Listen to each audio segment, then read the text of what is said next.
my name is Naomi and I am a psychotherapist working in private practice in northwest London.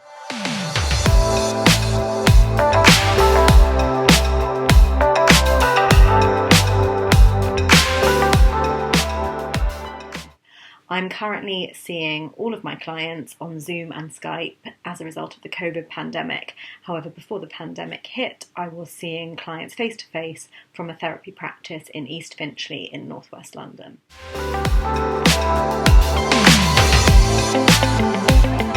I specialise in working in an integrative way. So that means that I don't have one method that I apply to everyone I work with. I pride myself on being trained in a few different modules of psychotherapy, which means that I can always respond to where a person or a couple is at in terms of what they need week by week or more long term in terms of how we approach their whole therapy journey.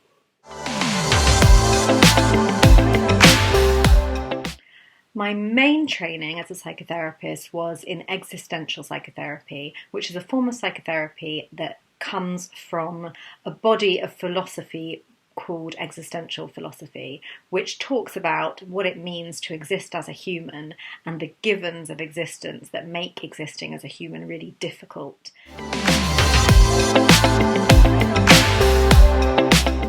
Now, themes that come up from that philosophy are things around meaning making, so that we all sort of have to struggle with having to make meaning in our lives and give our lives purpose. Other anxieties that might come up would be around themes of mortality, the fact that we are all thrown into this existence and have to cope with our mortality as one of the givens of our existence. Another theme would be freedom, the fact that we are essentially free to make whatever choices we choose to make based on our circumstances and our opportunities, but sometimes that can feel incredibly overwhelming in terms of the choices that we want to make.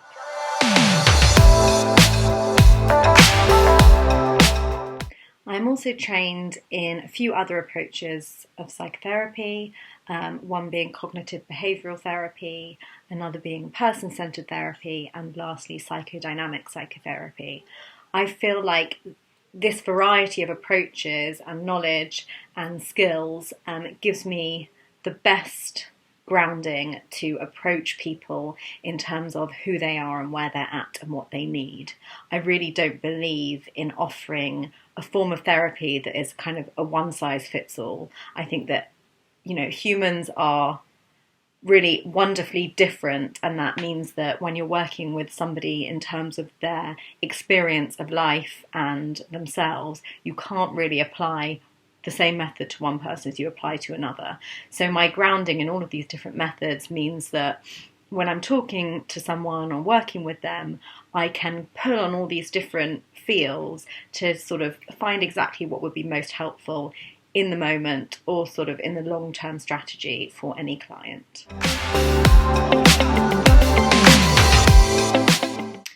One of the best bits about being a therapist is that we have an ethical duty to look after ourselves. I really believe that this is one of the most important parts of the work that we do. If we are not looking after ourselves, then we can't look after other people or provide a good level of engagement and care for our clients. So I really think very strategically about how I fit in my self-care to my weeks. My main self-care activities are firstly baking. I am an avid sourdough bread baker, and the great thing about bread baking is that you have to be incredibly present and incredibly mindful when you're engaged in it, and you have to prioritize it because things have to happen at certain times, and if you don't block it in, it just doesn't happen. I really enjoy creating things that other people can enjoy. Another self-care activity I do is running while listening to audiobooks or podcasts. I find that I'm my most present when I am using my body to move through the world and experience things and feel present and alive in terms of physical challenge. I also really love putting my headphones in and listening to an audiobook or a podcast and learning something new or engaging in a different world, because it really helps me to take the break that I need from the kind of normal day-to-day stuff.